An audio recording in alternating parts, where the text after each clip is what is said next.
In this tutorial video, I'm going to talk to you about favicons.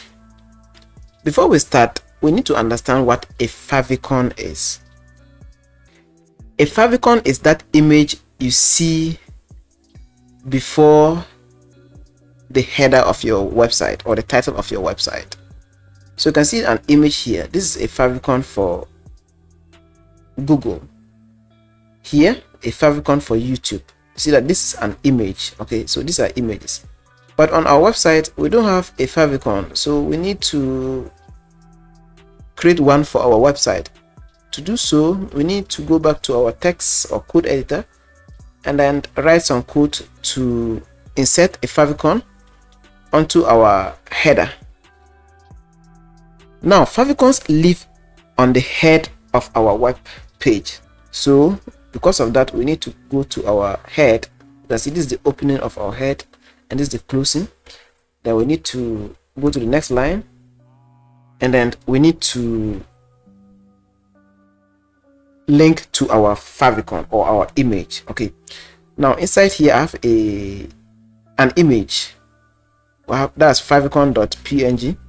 okay, good. Now let's go ahead and link it. So I'll come back to my head and then inside there I need a link, so I'll open and put link.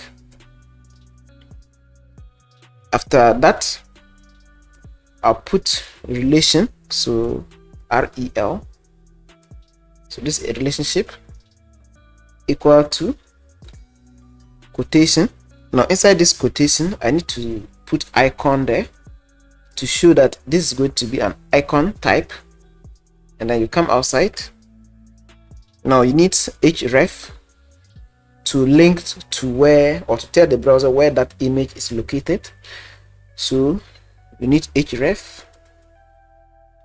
Now equal to, inside this quotation we need to specify our path. In my case I have here images favicon, so I'll put img / favicon. Fantastic. Now go outside. Next I need to put my type, so this is going to be an image and an icon. Okay, so put type equal to image / x - icon, and finally we need to close our tag like this.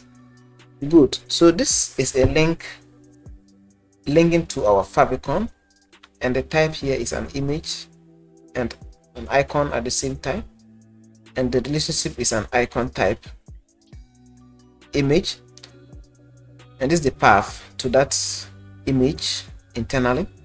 So we need to go to our web browser, and right now you can see that I don't have a favicon. Right now it is the default favicon the browser is giving us.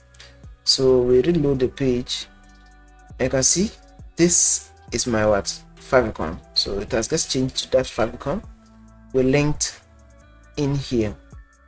Okay, so that is it. That's how you link a favicon, or you create your own favicon for your website. I hope this lecture has been informative. Stick around and also remember to subscribe, because I have videos coming up on HTML. This is a part of my HTML beginners friendly series. Take care.